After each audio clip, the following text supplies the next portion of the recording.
नमस्कार, स्वराज एक्सप्रेस की खास पेशकश जनता मांगे जवाब में आपका स्वागत है। आपके साथ मैं हूं स्मित पाठी। उपचुनाव का दंगल, किसका होगा मंगल?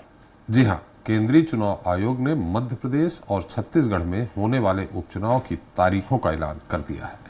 मध्य प्रदेश की 2 विधानसभा सीटों बुदनी और विजयपुर, तो वहीं छत्तीसगढ़ 1 विधानसभा सीट रायपुर दक्षिण में उपचुनाव होना है, जहां 13 नवंबर को वोटिंग होगी और 23 नवंबर को नतीजे घोषित किए जाएंगे। बात करें मध्य प्रदेश की, तो विजयपुर विधायक रामनिवास रावत कांग्रेस छोड़कर बीजेपी में शामिल हो गए थे। इसके बाद उन्होंने विधायक पद से इस्तीफा दे दिया था, जिसके बाद से विजयपुर सीट खाली है। वहीं बुदनी से विधायक रहे शिवराज सिंह चौहान ने केंद्र में मंत्री बनाए जाने के बाद विधायकी से इस्तीफा दे दिया था, जिसके बाद बुदनी सीट भी खाली हो गई। उधर छत्तीसगढ़ में रायपुर दक्षिण विधानसभा सीट से विधायक रहे बीजेपी के कद्दावर नेता बृजमोहन अग्रवाल के सांसद चुने जाने के बाद ये सीट खाली हुई है। ऐसे में अब विधानसभा उपचुनाव की तारीखों के ऐलान के साथ ही दोनों ही प्रदेशों में कांग्रेस और बीजेपी ने प्रत्याशी चयन की प्रक्रिया से लेकर जीत की रणनीति बनाने की तैयारी तेज कर दी है। दोनों ही दलों में उम्मीदवारों के नाम को लेकर चिंतन मंथन का दौर जारी है। हालांकि आमतौर पर माना जाता है कि उपचुनाव सत्ताधारी दल के पक्ष में जाते हैं, मगर विपक्ष में बैठी कांग्रेस भी कानून व्यवस्था से लेकर अन्य जनहित के मुद्दों को लेकर जनता के बीच जा रही है। ऐसे में उपचुनाव में भी लड़ाई कांटे की हो जाएगी, ऐसा राजनीतिक विश्लेषकों का मानना है। हालांकि दोनों ही दलों की ओर से प्रत्याशी चयन के पत्ते नहीं खोले गए हैं, लेकिन अपनी अपनी जीत के दावे जरूर किए जा रहे हैं। ऐसे में आज चर्चा दांव पर दावे के इसी मुद्दे पर।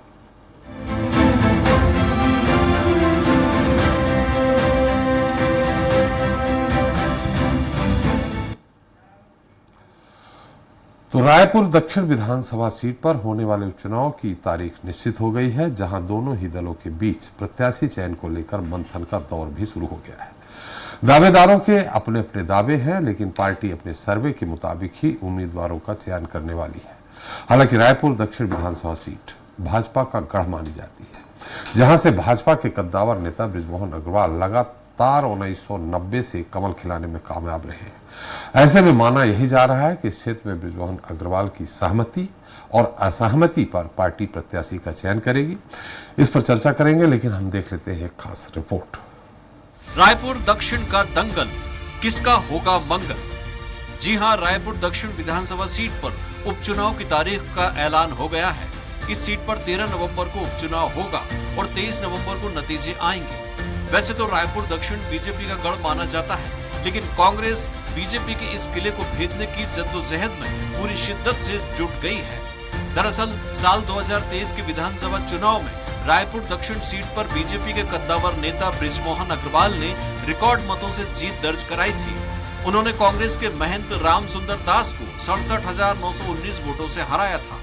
वहीं 2024 के लोकसभा चुनाव में बीजेपी ने बृजमोहन अग्रवाल को रायपुर लोकसभा सीट से प्रत्याशी बनाया और वो चुनाव जीतकर सांसद बन गए, जिसके बाद रायपुर दक्षिण विधानसभा सीट खाली हो गई।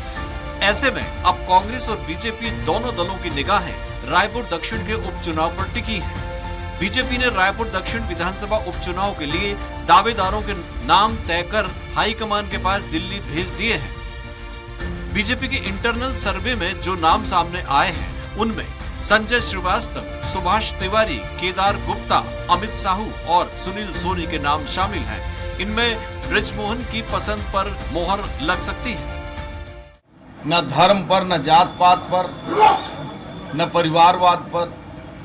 हमारे यहाँ जो भी संगठन का निर्णय होगा, वो कैंडिडेट चुनाव लड़ेगा, उसको जिताने की जवाबदारी सारे कार्यकर्ताओं की होगी। वहीं दक्षिण विधानसभा सीट को लेकर कांग्रेस ने भी तैयारी तेज कर दी है। इस सीट पर कांग्रेस कभी नहीं जीती, इस बार पार्टी को उम्मीद ज्यादा है। दक्षिण सीट से कांग्रेस के लगभग दर्जन भर नेता दावेदारी कर रहे हैं, लेकिन प्रत्याशी के लिए प्रमोद दुबे, कन्हैया अग्रवाल, एजाज ढेबर, सन्नी अग्रवाल और आकाश शर्मा के नाम की चर्चा सबसे ज्यादा है। इसके लिए कांग्रेस ने 9 सदस्यीय चुनाव प्रबंधन समिति का गठन किया है। इसमें 6 पूर्व मंत्रियों और पूर्व विधायक समेत कई वरिष्ठ नेताओं को जवाबदारी दी गई है। समिति में पूर्व मंत्री सत्यनारायण शर्मा, रविंद्र चौबे, मोहन मरकाम, शिव डहरिया, जयसिंह अग्रवाल, पूर्व पीसीसी चीफ धनेंद्र साहू, पूर्व विधायक कुलदीप जुनेजा और उधोराम वर्मा शामिल हैं। इसके साथ ही सामाजिक संगठनों ने भी लामबंदी शुरू कर दी है। ब्राह्मण समाज ने कांग्रेस और बीजेपी दोनों पार्टी के प्रदेश मुख्यालय पहुंचकर उनके समाज से प्रत्याशी बनाने की मांग कर दी है। पूरी तरह से हमारी कांग्रेस पार्टी तैयार है। हमारे प्रदेश कांग्रेस कमेटी के अध्यक्ष जी और सीएलपी लीडर सभी नेता बहुत इसको लेकर के गंभीर हैं और पूरी तैयारी है। जैसे ही चुनाव की घोषणा होती है, चुनाव में पूरी तरह से हमारी पार्टी संगठन जो है जुट जाएगी। बहरहाल रायपुर दक्षिण विधानसभा सीट पर बीजेपी और कांग्रेस दोनों ही दल अपनी अपनी जीत की दावेदारी पेश कर रहे हैं। कुल मिलाकर रायपुर दक्षिण विधानसभा सीट दोनों दलों के लिए प्रतिष्ठा का विषय बन गई है। बीजेपी चाहेगी इस सीट पर उसकी अजेय बढ़त बरकरार रहे, वहीं कांग्रेस इसे भेदने की तैयारी कर रही है। ऐसे में देखना दिलचस्प होगा कि जनता का भरोसा जीतने में कौन कामयाब होता है। स्वराज एक्सप्रेस के लिए रायपुर से दिलीप साहू की रिपोर्ट। इस मुद्दे पर चर्चा करने के लिए हमारे साथ मौजूद हैं डॉक्टर बिमल चोपड़ा जी, बीजेपी प्रवक्ता, हमारे साथ जल्द ही हाजिर होंगे। नितिन भंसाली जी हैं, कांग्रेस प्रवक्ता हैं। बाबूलाल शर्मा जी हैं, वरिष्ठ पत्रकार। Ajay Tripathi security desk Swaraj express. आप सभी का हमारे इस खास कार्यक्रम में स्वागत है।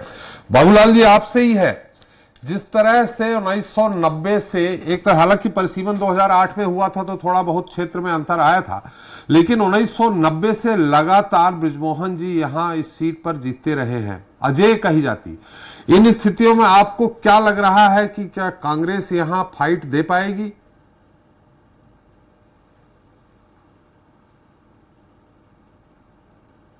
रायपुर एक सीट हुआ करती थी और ग्रामीण अलग हुआ करता था, दो सीट हुआ करती थी जी। आज वो 4 सीटों में विभाजित है जी। 1990 में उसमें भी जीत गए थे और उसके बाद लगातार अजय योद्धा यहाँ पर बने हुए हैं जी। सांसद की टिकट मिली, सांसद की टिकट चुनाव भी जीत गए। मतलब 4 विधानसभाओं की एक विधानसभा थी तब भी जीते और हमेशा जो है दक्षिण सीट से जीतते रहे जी। और सांसद में 9 विधानसभाओं का नेतृत्व आज वो कर रहे हैं जी। ये बड़ा महत्वपूर्ण है। उनके जो स्ट्रेटेजी रहती है चुनाव की वो बड़ी तगड़ी रहती है। अब सवाल ये पैदा होता है कि इस चुनाव में, उपचुनाव में बृजमोहन अग्रवाल की मंशा के अनुरूप मिलती है टिकट किसी को या उनके खिलाफ जाती है टिकट या उनकी मंशा के खिलाफ जाती है। ये सबसे महत्वपूर्ण प्रसंग रहेगा। भारतीय जनता पार्टी जो है इस बात की परवाह तो कभी करती भी नहीं है कि प्रयोग धर्मी पार्टी है। वो इस बात की परवाह कभी नहीं करती है कि जिसको हम टिकट दे रहे हैं कौन नाराज होगा कौन नहीं होगा, और वो मैनेज करती है जी। और मैंने ये देखा है अभी तक कि कोई इतना नाराज नहीं होता है कि वो विरोध करना शुरू कर दे। बहुत कम ऐसे मौके देखने में छत्तीसगढ़ में आए हैं जी। और उस स्थिति में जो है बृजमोहन का जो मंशा है उसका महत्व तो भारतीय जनता पार्टी को देना पड़ेगा, क्योंकि वर्तमान स्थिति में जो है अगर कोई जाना पहचाना चेहरा, बड़ा चेहरा या सक्रिय चेहरा आज भी है तो वो बृजमोहन अग्रवाल है। देखिए प्रदेश के अंदर में 2 नाम बड़े हैं, रमन सिंह और बृजमोहन अग्रवाल। ये बराबरी के नाम है जिनका नाम जो है प्रदेश भर के लोग जानते हैं, प्रदेश भर में है दोनों चीजें हैं। अब दक्षिण विधानसभा का चुनाव में जो दावेदारियां हैं उनमें जो इनके लोग हैं जो जिनको ये दिलाना चाहते हैं उनमें सुनील सोनी का नाम सबसे बड़ा तगड़ा नाम है। अब उसको टिकट मिलती है या नहीं मिलती, दावेदार तो बहुत हैं, आपने भी गिनाए, और भी नाम आए हैं, नंदन जैन का नाम आया है, बसंत अग्रवाल का नाम आया है। निश्चित रूप से जो है क्या होगा क्या नहीं होगा ये कहना मुश्किल है, लेकिन कांग्रेस में भी जो है नए नए नाम सामने आ रहे हैं। अभी मोतीलाल वोरा के भतीजे, सगे भतीजे राजीव वोरा का नाम आया है जो एक अखबार के मालिक हैं और राजनीति में भी सक्रिय हैं, उनका नाम भी आ गया। तो जो एक नए नए नामों पर विचार जो है वो शुरू हो गया है। ब्राह्मण समाज की भी मांग बड़े प्रभावशाली रही है। बहुत सारे संगठन ब्राह्मण समाज के जो है वो राजीव भवन जाकर के उन्होंने मांग की है कि ब्राह्मण समाज के व्यक्ति को टिकट दिया जाए। वही मांग उनकी भारतीय जनता पार्टी से भी है। तो इस तरह जो है एक प्रभावशाली ढंग से जो है लोग अपने अपने ढंग से आगे बढ़ रहे हैं। टिकट किसको मिलेगी ये एक अलग मुद्दा है, लेकिन एक अंतिम बात फिर मैं कहना चाहूंगा कि बृजमोहन की मंशा को महसूस करना होगा और भारतीय जनता पार्टी को उसके हिसाब से उनको सहमत करते हुए जो है टिकट देनी होगी।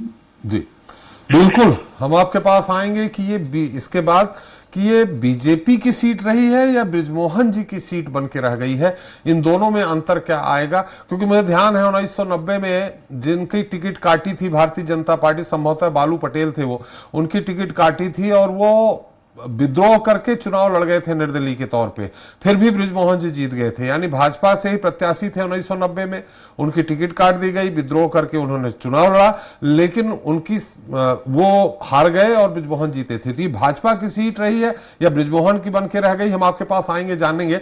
नितिन भंसाली जी, आपको मुबारकबाद दूं पहले से कि आप जीत रहे हैं या आप हार रहे हैं?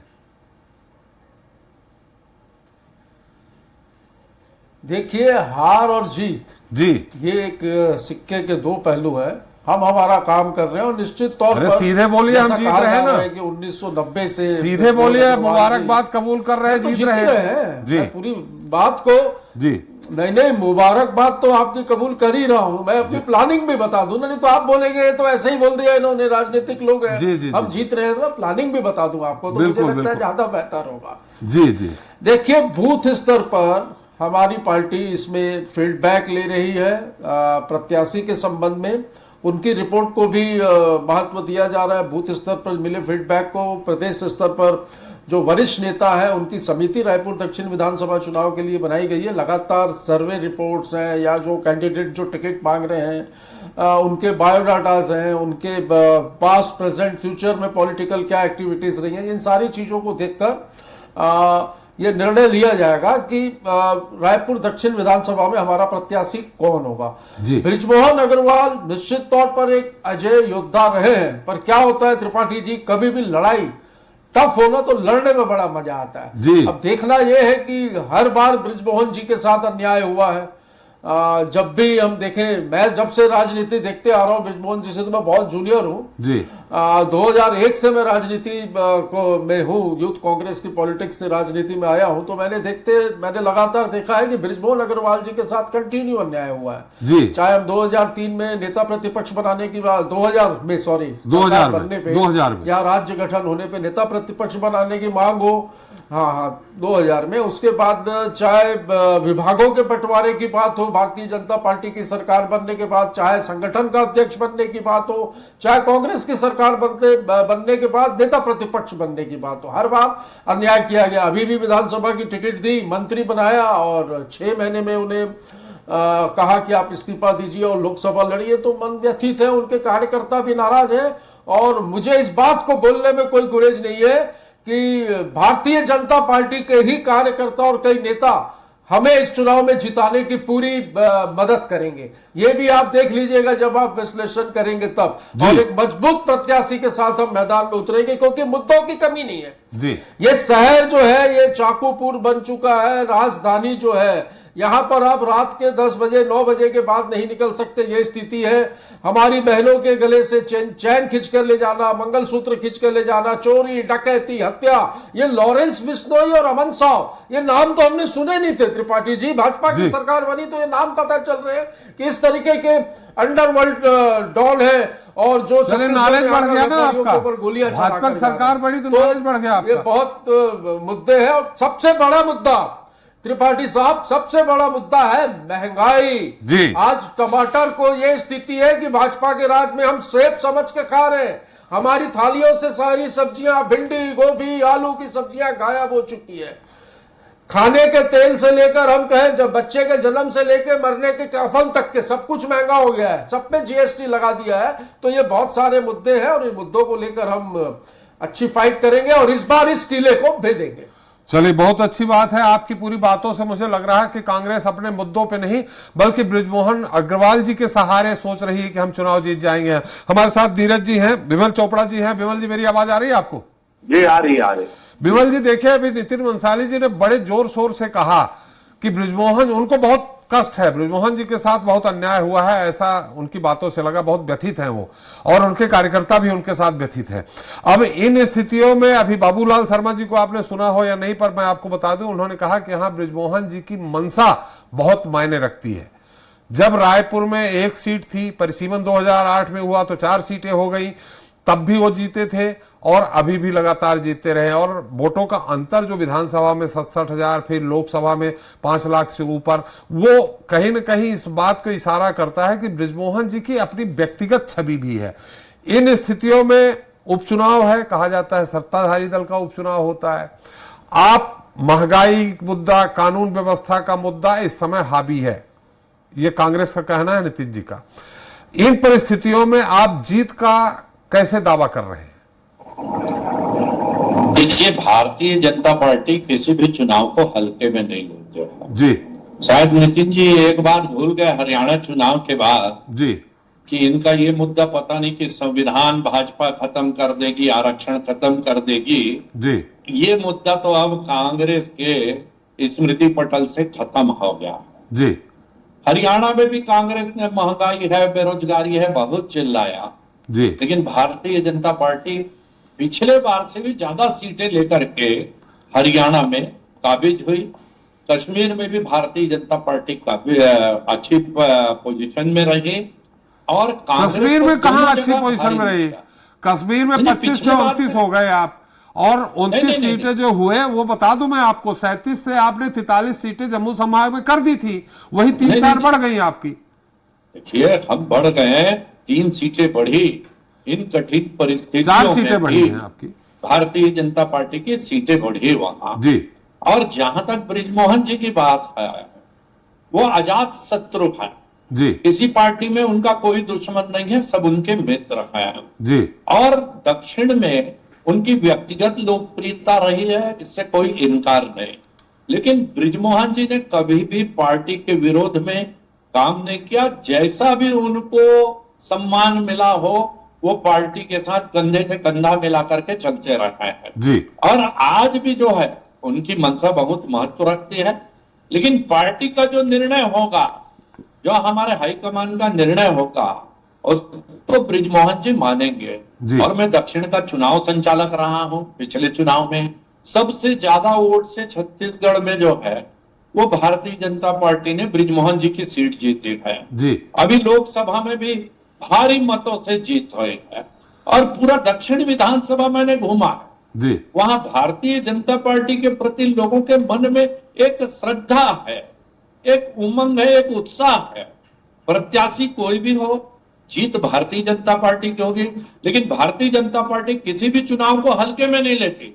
आप सोच लीजिए कि आप 67,000 से ज्यादा से जीतेंगे या कम से? 67,000 से ज्यादा लीड होगी इस बार। उपचुनाव है, आपकी सरकार है। कोई नहीं, ये अनुमान कोई नहीं लगा सकता कि कितने से जीतेंगे जी। लेकिन जीतेंगे। बृजमोहन जी का स्वयं लड़ना और दूसरे प्रत्याशी का लड़ना, इसमें कहीं ना कहीं तो अंतर होता है। लेकिन मैं एक ही चीज कह रहा हूं कि जो अरविंद केजरीवाल जी ने कहा था कि अति आत्मविश्वास नहीं होना चाहिए, वो कांग्रेस को ले डूब रहा है। वो अति आत्मविश्वास में भारतीय जनता पार्टी कभी भी नहीं रहने वाली। भारतीय जनता पार्टी चाहे छोटा चुनाव हो चाहे बड़ा चुनाव हो। और लोकसभा में तो आप भी अति विश्वास में थे, लोकसभा में आप भी अति विश्वास में रहे हैं। नहीं, लोकसभा में कहां अति आत्मविश्वास में। देखिए, कांग्रेस का जो एक नैरेटिव था कि भारतीय जनता पार्टी संविधान समाप्त कर देगी, भारतीय जनता पार्टी आरक्षण समाप्त कर देगी, इस झूठे नैरेटिव के साथ कांग्रेस ने जो देश भर में प्रचार किया उसका एक असर हुआ। लेकिन हरियाणा में ये पोल खुल गई इनकी कि ये सब जो है फर्जी है, ये ऐसा कोई भारतीय जनता पार्टी नहीं करने वाली। यदि करना होता तो जब भारतीय जनता पार्टी पूर्ण बहुमत में थी, 370 खत्म कर दिया उसने, राम मंदिर 3 तलाक समाप्त कर दिया, तब वो संविधान को बदल सकती थी, वो आरक्षण समाप्त कर सकती थी।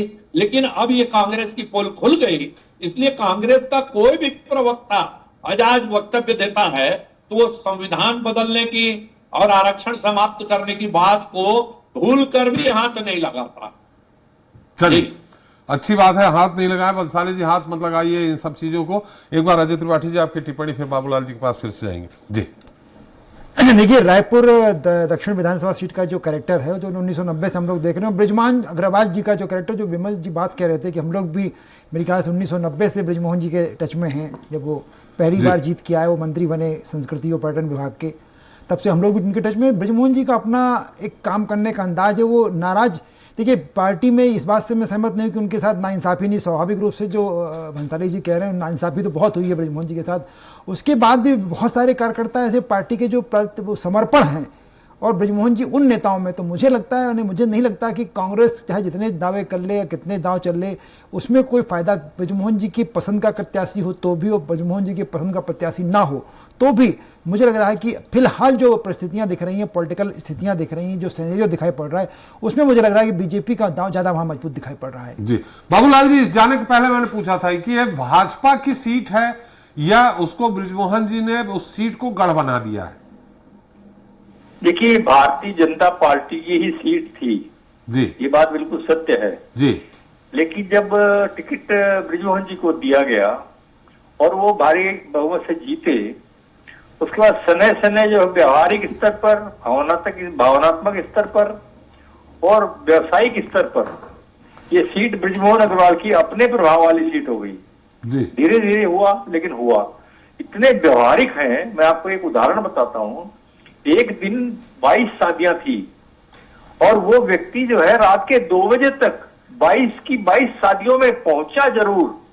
कई लोगों के यहाँ सब कुछ निपट गया, सारे लोग चले गए, मेहमान चले गए, सिर्फ दूल्हा दुल्हन जो है वो निकलने वाले हैं, वैसी स्थिति में ही पहुंच गई। ये व्यवहारिक पक्ष उनका मजबूत और भावनात्मक पक्ष उसी से पैदा होता है।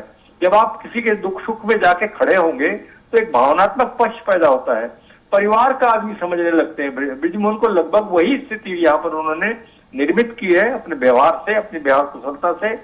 और देखिए, उनको मैं जहां तक समझ रहा हूं, जब भी कभी दक्षिण के चुनाव आए हों, मुझे याद नहीं पड़ता, विमल भैया बताएंगे, विमल भैया उनके अच्छे मित्र हैं, कि कभी उनके नाम के अलावा किसी और को टिकट देने की बात भी चली हो, विचार भी किया गया हो। ऐसी परिस्थितियां थी, ये सीट ही उनकी हो गई, ऐसा साफ साफ समझ में आता था। और जब जब भी टिकट मिला वो अपने विश्वास में खरे उतरे पार्टी के लिए, और जो भी काम उन्होंने किया, लगातार लोगों के संपर्क, ये सारी चीजें जो है काम करेंगी। उनको नाराज करके जो है अगर किसी को टिकट दिया गया तो उसके परिणाम आएंगे, आप देखिएगा। लेकिन हाँ, अगर वो सहमत हो जाते हैं, हालांकि पूरी संभावना यही है कि वो पार्टी के विरुद्ध नहीं जाएंगे, लेकिन बिमल भैया जब इस बात को कह रहे थे तो मुझे बड़ा अटपटा लग रहा था कि बिमल भैया को जब नकारा गया था भारतीय जनता पार्टी के द्वारा, तो इन्होंने निर्दलीय चुनाव लड़के जो है वहां से विधायक बन गए थे। तो वो तो इसलिए जो है कब कहा क्या किस तरह की बात होगी, लेकिन मेरे विचार में स्पष्ट है कि ब्रजमोहन अग्रवाल की मंशा को नकारा नहीं जा सकता, उन्हें सहमत कराना पड़ेगा और उनको साथ लेकर ही चलना पड़ेगा। बिल्कुल, बिमल जी तो निर्दलीय लड़ गए थे और जीत गए थे, लेकिन ब्रजमोहन जी का धैर्य और साहस बहुत बड़ा है। आपको भी ध्यान हो, निष्कासन भी उन्होंने झेला, उस निष्कासन झेलने के बाद भी उन्होंने पार्टी के खिलाफ कभी कोई वक्तव्य नहीं दिया और पार्टी में रहे। बाद में पार्टी ने उनको अपने में लिया। तो ये निश्चित तौर पर बिमल जी से ज्यादा धैर्यवान ब्रजमोहन जी हैं। नितिन जी, जो बातों से लग रहा है ब्रजमोहन जी हो चाहे अजय जी हो, बिमल जी की बात को मैं छोड़ देता हूं, बिना ब्रजमोहन जी के सपोर्ट के आप किला फतेह नहीं करने वाले। ये तो वक्त बताएगा जी। अभी चुनाव के तारीखों का ऐलान हुआ है। मैंने हमारी चुनाव की रणनीति से आपको अपनी शुरुआती बात में ही अवगत करा दिया। ब्रजमोहन अग्रवाल जी अच्छे नेता हैं, काफी अच्छे वोटों से भी जीते। पूरे भारत में कहें तो टॉप 10 सांसदों में उनका नाम शुमार होता है, शायद 6वें या 7वें नंबर पर सबसे ज्यादा वोटों से चुनाव जीतने में। मंत्री नहीं बनाया। इसके पहले विजय बघेल भी बहुत ज्यादा वोटों से, शायद 4.5 लाख से ज्यादा वोटों से चुनाव जीते थे, मंत्री नहीं बनाया। तो इनकी हमेशा अनदेखी की गई है ब्रजमोहन जी की, और हम तो देखिए उनकी अनदेखी या उससे बात नहीं कर रहे, हम तो मुद्दों पे बात कर रहे हैं। आपकी सरकार बनेगी तो आप ब्रजमोहन जी को बुला के मंत्री बना महिला सुरक्षा, आपकी सरकार बनेगी तो ब्रजमोहन जी को, अरे मोस्ट वेलकम ब्रजमोहन अग्रवाल जी। ब्रजमोहन अग्रवाल जी जैसे बड़े नेता, मैं तो बहुत छोटा हूं कद में उनके सामने, पर ब्रजमोहन जी यदि कांग्रेस में होते तो शायद आज बहुत अच्छी स्थिति में होते, मुझे ऐसा लगता है जी। और बिल्कुल यदि वो आते हैं, भूपेश बघेल जी की तरह वही बनते मुख्यमंत्री। भूपेश जी की जगह वही बनते ये वापस आप मुख्यमंत्री वो बनते तो आप इनको पूछिए कि डॉक्टर रमन सिंह जी की जगह बृजमोहन जी को मुख्यमंत्री क्यों नहीं बनाया जी, क्योंकि अभी बात वहां की हो रही है। जी जी बिल्कुल सही कहा। और क्यों अभी केंद्रीय मंत्री नहीं बनाया, जबकि सबसे सर्वाधिक वोटों से चुनाव जीते, इंडिया में टॉप 10 सांसदों में सर्वाधिक मतों से जीतने का रिकॉर्ड में भी उनका नाम है। 1990 से आप भी बता रहे हैं कि लगातार विधायक है, तो एक वरिष्ठ आदमी की कितनी अनदेखी करेंगे आप? और लगातार जो ये अनदेखी हो रही है उनके कार्यकर्ताओं में मायूसी है त्रिपाठी जी, और उसका भी लाभ मिलेगा। मुद्दे तो है, मुद्दों को लेकर ही हम चुनाव लड़ेंगे, पर निश्चित तौर पर बृजमोहन अग्रवाल जी की अनदेखी का लाभ भी कांग्रेस को मिलेगा। चलिए रहेंगे, मतलब बृजमोहन जी के ही सहारे आप? नहीं, ऐसा नहीं है। मैंने क्या कहा, मुद्दे हैं, साथ ही अनदेखी का सहारा भी मिलेगा निश्चित तौर पर जो कार्यकर्ता है।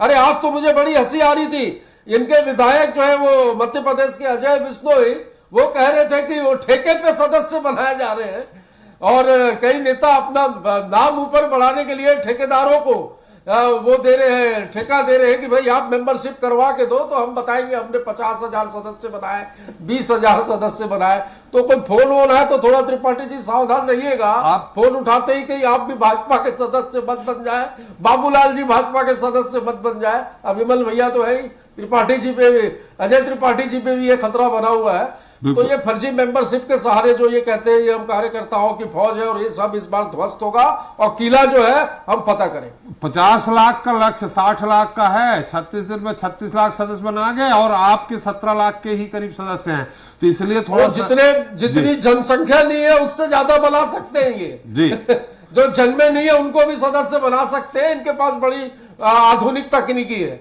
लेकिन विमल जी हम ये नितिन जी ये बता दें, आपकी ही बातों से लग रहा है कि बिना बृजमोहन जी के सहारे नैया पार नहीं होने वाली, वहां बीजेपी की, कांग्रेस की, आपकी ही बातों से लग रहा है। चले विमल जी, चलते चलते मुद्दे महंगाई के बताए गए, दूसरे मुद्दे बताए गए, इन मुद्दों को अगर प्रभावी आप मानते हैं तो निश्चित तौर पे आपकी 67,000 से, अगर अप्रभावी मानते हैं तो 67,000 से ऊपर की जीत होनी चाहिए। सरकार जिसकी होती है उपचुनाव उसका होता है।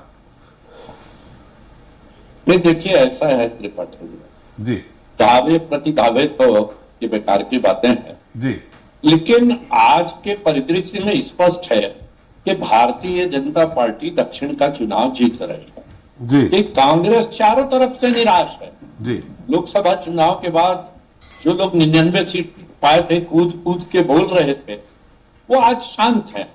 और मैं एक चीज सुन रहा था, फर्जी सदस्यता, फर्जी है, फर्जी शब्दों से कांग्रेस का बड़ा मोह है। हार जाते हैं तो ईवीएम फर्जी है, भाजपा के नेता फर्जी हैं। सिर्फ एक ही शब्द इनके लिए आता है कि भारतीय जनता पार्टी ईवीएम के सहारे फर्जी जीतती है। और दूसरी बार मैं सुनता हूं कि कांग्रेस के बड़े नेता दिल्ली में बैठ के चिंतन कर रहे हैं कि वह हरियाणा का चुनाव क्यों हारे।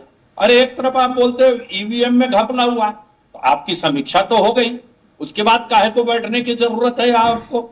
लेकिन दक्षिण का चुनाव जो है वो भारतीय जनता पार्टी के लिए महत्वपूर्ण चुनाव है। भारतीय जनता पार्टी ने इसकी तैयारियां चालू कर दी है। भारतीय जनता पार्टी जो है सारे लोगों से विचार विमर्श करके सहमति से प्रत्याशी देगी कि कौन सा प्रत्याशी जो है वो जीत सकता है। कब तक घोषित कर देंगे विमल जी? उसमें कब तक घोषित कर देंगे प्रत्याशी? प्रत्याशी हो जाएंगे, 2-3 दिनों में घोषित हो जाएंगे। आप है कि नहीं? चुनाव डिक्लेयर ठीक, आप है कि नहीं? नहीं, मैं नहीं हूँ प्रत्याशियों के लाइन में। आप मित्र हैं बृजमोहन जी के, बाबूलाल जी ने बोला, और मित्र हैं और उनकी मंशा के अनुरूप ही मुझे लगता है टिकट मिलना है। नहीं, मित्र है, लेकिन वो मेरा बहुत बड़ा सच्चे मित्र है तो बृजमोहन जी की अनदेखी से विमल भैया ज्यादा वाकिफ होंगे कि संगठन में भारतीय जनता पार्टी में बृजमोहन अग्रवाल जैसे कद्दावर नेता की कितनी अपेक्षा की गई है। देखिए, पार्टियों में बहुत सारी चीजें चलती रहती है, उतार चढ़ाव चलते रहता है, और उसमें कोई किसी की चिंता की बात नहीं है। एक समय लोग कहते थे शिवराज सिंह चौहान जी को साइड लाइन कर दिया गया है करके, है ना, और दूसरी तरफ अब जो है शिवराज सिंह चौहान जो है हमारे नेता बने हुए केंद्र में मंत्री हैं। तो ये भारतीय जनता पार्टी में चलते रहता है, इससे किसी को कोई बहुत ज्यादा चिंता करने की जरूरत नहीं है, नहीं जरूरत। चलिए, बहुत बहुत धन्यवाद विमल जी आपका, नितिन जी आपका, बाबूलाल जी आपका हमारे साथ चर्चा में जुड़ने के लिए और अपना अमूल्य समय देने के लिए। तो आज हमने चर्चा की छत्तीसगढ़ की रायपुर दक्षिण विधानसभा सीट में होने वाले उपचुनाव की, जो भाजपा की गढ़ मानी जाती है। फिर भी कांग्रेस का अपना दावा है कि इस बार वो बीजेपी के इस गढ़ को भेदने में कामयाब हो जाएगी। यद्यप चुनाव होने में अभी लगभग 1 महीने का समय बाकी है। इस दौरान राजनीतिक घटनाक्रम क्या होता है क्या नहीं, इस पर अभी से नहीं कहा जा सकता, लेकिन राजनीतिक प्रेक्षकों का मानना है कि सत्ता में भाजपा बैठी है। ऐसे में उसके इस अभेद किले को भेद पाना कांग्रेस के लिए टेढ़ी खीर साबित होगा।